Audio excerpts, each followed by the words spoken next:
After midnight, the world changes, my mother always told me. I laughed at this until I found myself alone on a deserted highway. And then he stopped. A cop, a stranger. And suddenly the night wasn't so dark anymore. But I didn't know that rescue doesn't always mean safety. Sometimes it's more dangerous to let yourself trust someone. They say nothing good happens after midnight. I used to roll my eyes when my mom said that, back when I was a teenager, sneaking out of the house. But standing alone on the side of Highway 27 with a dead car, no moon in sight, and my phone clinging to one flickering bar of signal, her words finally made sense. The world felt different out here. Not just quiet, but hollow. Every sound, the wind brushing through dry grass, the tick of my cooling engine, felt like a warning. Nobody knew where I was. I hadn't told anyone I was driving home this late, and I hadn't checked the gas gauge until it was too late. At first I waited, then I cursed myself, then I panicked, not in the dramatic falling to my knees kind of way, just a slow crawl of dread pressing into my spine. Because people go missing out here. You hear about it. Cars found, phones left behind, but no answers. I kept checking the mirror, hoping to see headlights. Nothing. Then, finally, light. But not just headlights. Red and blue flashes, cutting through the dark like a warning and a promise at the same time. A patrol car slowed behind mine. Relief hit me first, then nerves. He stepped out like he'd done this 100 times. Calm. His hand rested on his belt, the other carrying a flashlight that swept over the back of my car before finding me behind the wheel. Evening, he said. Ran out of gas, I muttered. I hated how small my voice sounded. He nodded, crouching slightly. Bad stretch to break down. Nearest station's closed by now. My chest tightened. Right. I didn't know that. He studied me for a second longer than necessary. I can take you somewhere safe. My place is close. In the morning, I'll get you gas. The words should have comforted me, but they didn't. Not completely, because I didn't know him. He wore the uniform, said the right things, but I still didn't know him. You're not the first person I've helped out like this, he added, but I get it. You've got no reason to trust me. I didn't answer right away. My choices were limited. Stay here and hope someone else showed up, someone worse, or take a ride with a man who could be everything he claimed, or not. I nodded. He stood up, stepping back to his car without another word. I grabbed my phone and bag and followed. The drive was quiet. No radio, just the hum of the engine and the empty road stretching ahead. I watched the side of his face in the flicker of passing reflectors. He didn't look at me, didn't talk, just drove like he'd done this 1,000 times. Eventually he spoke. Most people break down out here, think they can walk to help. But it's 20 miles in either direction, and not everyone who stops has good intentions. Yeah, I figured that out, I said, trying to sound casual. He glanced at me once. You looked scared when I pulled up. Not just stranded, scared. I didn't answer, because he wasn't wrong. He turned off the main highway onto a narrow gravel road. You live out here? I asked. Closer than the station, and safer. I sat up straighter, my heart thudding again. You can take the guest room. Lock the door if you want. I'm not here to scare you. His voice was steady, not defensive, just matter of fact, like he'd had this conversation before. Still, part of me wanted to tell him to turn around, to say, take me back to the road. But I didn't. I couldn't, because another part of me didn't feel afraid of him. Not really. It was something else I couldn't name. A tension that had nothing to do with fear, and everything to do with being seen. He pulled into a driveway. A small porch light blinked on. The house looked normal, but that didn't settle the knot in my stomach. He cut the engine and looked at me. You're safe. He said it like a fact, like a promise, and I wanted to believe it. I really did. But midnight has a way of bending the truth, and something about the way he said it made me wonder if I'd just crossed a line I wouldn't be able to uncross. He told me I could lock the door, but I didn't. I stood there for a minute after he walked away, the handle warm in my palm. My instincts said to shut him out, to protect myself. But something else, something quieter, more dangerous, kept me still. I left the door cracked and sat on the edge of the bed, heart racing, mind loud. This wasn't just about being stranded anymore. It was about the way he looked at me in the car. Not threatening, not inappropriate, just searching. And the way it made me feel, like I wanted to be seen, but didn't know how to survive it if I was. A few minutes passed, then footsteps in the hall. He knocked gently, waited. "You decent?" he asked, voice low. I stood, caught off guard. "Yeah." The door eased open. He stepped in with a glass of water and paused when he saw me. Not fully dressed, not hiding either. His eyes held mine, and for a second he didn't speak. Then almost too quietly, "Sorry, should have knocked sooner." He placed the glass on the table and turned to leave, but I stopped him. "Why did you really bring me here?" The question came out harder than I meant it. He looked back. "Because you were alone, and it didn't feel right leaving you there. You don't even know me." He hesitated. "Maybe that's why." I didn't know how to answer that, so I didn't. He stepped into the hall again, but before closing the door he added, "If you don't feel safe here, I'll sleep in the car." The door clicked shut, and now I couldn't sleep. Not from fear, but from everything else. I tossed. I stared at the ceiling. I replayed every moment from the highway to now, trying to decode him. He didn't ask for anything, didn't push, just existed beside me like someone who wanted to do the right thing, but didn't know how close he was to crossing a line he hadn't defined. After what felt like hours, I got up, found him in the kitchen, no uniform, just a hoodie, coffee mug in hand, the quiet buzz of a man who never quite knew how to rest. "You always bring strangers into your house?" I asked. "No," he said, "not usually." "So why now?" He didn't answer right away. "I've been driving that highway 6 years, seen people passed out, fighting, screaming at each other. But you looked like you'd been alone for a long time, and like you were trying really hard not to be." His words landed heavier than I expected, because he was right. I leaned against the counter, unsure of what to say. "I'm not trying to push anything," he added. "I just didn't want to be another guy who left someone stranded." I nodded slowly. I'm not used to people doing things without wanting something. He looked down at his mug. "Yeah, me neither." That silence between us, it wasn't awkward, it was honest. But honesty was dangerous too, because I hadn't told anyone I liked men. Because growing up, I'd learned to stay quiet. Because people have a way of using softness against you. And yet here I was, barefoot in a stranger's kitchen, letting him see more of me than anyone had in years. "I don't even know your name," I said suddenly. "Nate," he replied. "And you?" "Alex." He held out his hand, like we hadn't met hours ago on a deserted road. I took it. The touch was brief, but it felt like the first real thing all night. "I should sleep," I said, but didn't move. He nodded. "Me too." But neither of us left the room. Eventually he said it. "Do you ever feel like people only show up when it's too late?" I swallowed hard. "Yeah, all the time." Then he asked, almost like he was afraid of the answer. "Would it be too much if I stayed nearby tonight? Not in the same bed, just close. I sleep better when I know someone else is breathing nearby." It wasn't a line. It didn't feel like manipulation. It felt like someone quietly admitting their loneliness. I hesitated, then nodded, and that's how we ended up on opposite ends of the guest room. Same space, 2 separate blankets, the air between us pulsing with unsaid things. Not attraction, not yet. Something older than that. Recognition, of silence, of the kind of quiet that both comforts and crushes you. We lay there in the dark. No words, just breath. And for the first time in months, I didn't feel like the only one awake in the world. I woke up before the sun.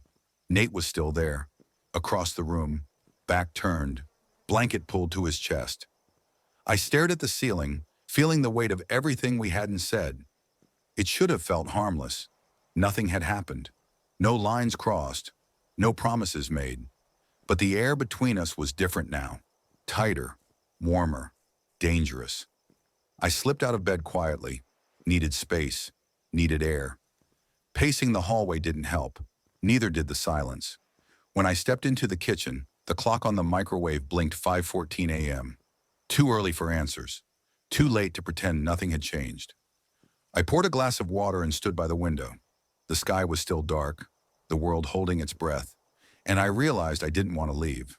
Not yet. Not because I was stranded, but because some part of me had started to feel safe, and I didn't know what to do with that. Footsteps behind me. "You couldn't sleep either?" Nate asked, voice rough with morning. I shook my head. "No." He leaned against the doorframe, arms crossed. Weird how a quiet night can be louder than a crowded room. I looked at him. "You said something yesterday about people showing up too late." He nodded. "Were you talking about someone specific?" A pause, then, "My brother." I didn't move. "He OD'd 2 years ago," Nate said flatly. I hadn't seen him in 6 months. I kept telling myself I'd check in. I didn't. Then the call came. I exhaled. "I'm sorry. I didn't bring you here because I thought you were broken," he added. "I brought you here because I know what it feels like to be left." The words hit hard. I sat down finally. He joined me. No space between us this time. "You ever told anyone?" he asked. "About who you are?" The question was soft, not demanding, but it split something open anyway. "No," I said. "I tried once, in college." I started the sentence and choked halfway through. He waited. "My family's not the kind that takes news well," I added. "They think being different is a phase, or a rebellion." His jaw tightened. "You don't owe them your silence." I smiled bitterly. "Tell them that." He didn't push, didn't fill the silence with comfort, just let it settle. Then he said something I didn't expect. "You want to go get your car now, before the road gets busy?" The shift caught me off guard. "Yeah, that's a good idea." We didn't talk much on the way. The world outside had changed. Sunlight stretching over the horizon, farms waking up, early traffic humming to life. My car was exactly where I left it. I stepped out first. Nate followed, handing me the can of gas without a word. As I unscrewed the cap, he finally spoke. "Last night felt like something." I froze. He continued. "I know it's complicated. I'm not asking for anything. I just don't want to pretend it didn't matter." I looked at him, really looked. "Nate!" But I didn't get to finish. A truck rolled by on the opposite lane, slowed, then turned around. It pulled up behind Nate's patrol car. Another officer stepped out, young, confident, a little too loud. "Everything okay, Sarge?" Nate straightened instantly. "All good, just helping a driver." The other cop glanced at me, at the gas can, then back at Nate. "You off shift already?" "Wrapped up this morning." The tension in Nate's shoulders was subtle, but real. "You're good?" the guy asked me, this time with more weight in his voice. "Yeah," I said. "He helped me out, that's all." The cop nodded slowly, unconvinced, then looked back at Nate. "See you at the station." When he drove off, I turned to Nate. "You didn't tell anyone I was with you, did you?" "No," he said. "Why?" "Because people talk." I nodded, trying to stay calm. "So what now? You drop me off and we just never mention it?" Nate stepped closer. "I don't want to hide, but this world doesn't always give you the choice." I swallowed hard. "I've lived my whole life hiding. I don't want to be someone's secret." He didn't answer, but his silence said everything. The closeness from last night cracked under the weight of the daylight, of real consequences, of fear, and for the first time since we met, I didn't know if I could trust him. Not because he was dangerous, but because he was scared, and scared people leave. I didn't say goodbye. I got in my car, started the engine, and drove off like it meant nothing. Like the night we shared didn't exist. Like the silence between us wasn't heavier than anything either of us could say. The rearview mirror showed him standing still, watching. I didn't look back again. I told myself it was better this way. Cleaner, simpler. One night. No promises, no fallout. But by the time I hit the first town, the silence in my car was louder than the road. I gripped the wheel tighter. Music didn't help. Nothing did. It wasn't just disappointment, it was guilt. Because I knew I'd run. Because I'd seen the look in his eyes when that other cop showed up. Fear, shame, and maybe something else he wasn't ready to name. And I hated how much it mirrored mine. I made it home 2 hours later, pulled into my driveway and sat there staring at my own front door like it was foreign. Inside, everything was where I left it, but nothing felt right. I dropped my bag and tried to move on with the day. Laundry, dishes, a shower, but every second felt wrong. My phone buzzed once. Unknown number, no message. I didn't call back, didn't check, just turned the phone face down and walked away. I couldn't stop thinking about what he'd said. I don't want to hide, but this world doesn't always give you the choice. But it does. Maybe not an easy one, maybe not without consequences, but it gives you a choice, and I'd made mine. I'd chosen silence, like I always did. That night I couldn't sleep. I replayed every part of that drive, every word he said, every breath between them. I kept seeing him standing on the road as I drove away. Still, quiet, like someone who had hoped for something and didn't even have the strength to ask for it out loud. At 2:14 a.m., I sat on the edge of my bed with the phone in my hand. The number from earlier still sat in my missed calls. I didn't know what I'd say if he answered. Sorry? Too easy. I wanted to say I wasn't scared, but that would be a lie. I was terrified of being seen, of being wrong, of trusting the wrong person and paying the price I'd been warned about my whole life. But I was more scared of living every day pretending that night never happened. I didn't call. Not that night. Not the next day. I told myself if he really wanted to talk, he'd call again. He didn't. I checked the number 3 times a day. Still nothing. 3 days passed. Then 4. By the 5th, I hated myself for letting it go. Then came the 6th. It was a Thursday. I was walking back from the store when I saw it. A black and white patrol car, parked outside the coffee shop near my apartment. My heart kicked hard, but it wasn't him. Just someone else in uniform, sipping from a to-go cup. Still, it made me stop, made me ask myself why it mattered so much. And I realized I wasn't just angry at him. I was angry at myself for needing something I didn't know how to ask for. That night, I opened my notes app and typed the message out 3 times, deleted it twice. Final version, I shouldn't have left like that. I don't know what I'm doing, but I didn't lie when I said that night meant something. I hit send, no name, no pressure, just the truth, and waited. Nothing came back for hours. I nearly threw my phone across the room. Then at 2:39 a.m., it buzzed. I waited for you to say something. Figured silence meant it didn't matter to you. Guess I was wrong. I stared at the screen, chest tight, hands shaking.